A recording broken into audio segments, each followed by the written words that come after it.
শিক্ষামন্ত্রী ডক্টর আ.ন.ম ইহসানুল হক মিলন বলেছেন, এবছর শিক্ষার বাজেট বাড়িয়ে জিডিপির 2% করা হয়েছে, যার পরিমাণ 1,36,000 কোটি টাকা।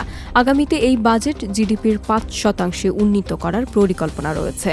শিক্ষামন্ত্রী শনিবার বেলা 11টায় কুষ্টিয়ার ইসলামী বিশ্ববিদ্যালয় টিএসসিসিতে 2025-26 শিক্ষাবর্ষের ওরিয়েন্টেশন অনুষ্ঠানে ভার্চুয়ালি যুক্ত হয়ে প্রধান অতিথির বক্তব্যে তিনি এসব কথা বলেন।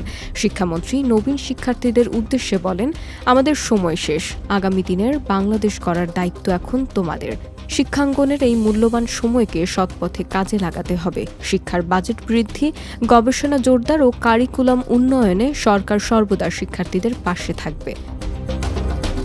বিশ্ববিদ্যালয়ের উপাচার্য প্রফেসর ডক্টর এ.কে.এম. মতিনুর রহমানের সভাপতিত্বে বিশেষ অতিথি ছিলেন ইউজিসির chairman professor doctor Mamun Ahmed, মাধ্যমিক ও উচ্চ মাধ্যমিক বিভাগের সচিব আব্দুল খালেক, প্রধানমন্ত্রীর কার্যালয়ের মুখ্য সমন্বয়ক প্রফেসর ডক্টর এস.এম. আব্দুল আওয়াল, মেহেরপুর বিশ্ববিদ্যালয়ের উপাচার্য প্রফেসর ডক্টর তোজাম্মল হোসেন, উপাচার্য প্রফেসর ডক্টর ইমতাজ হোসেন।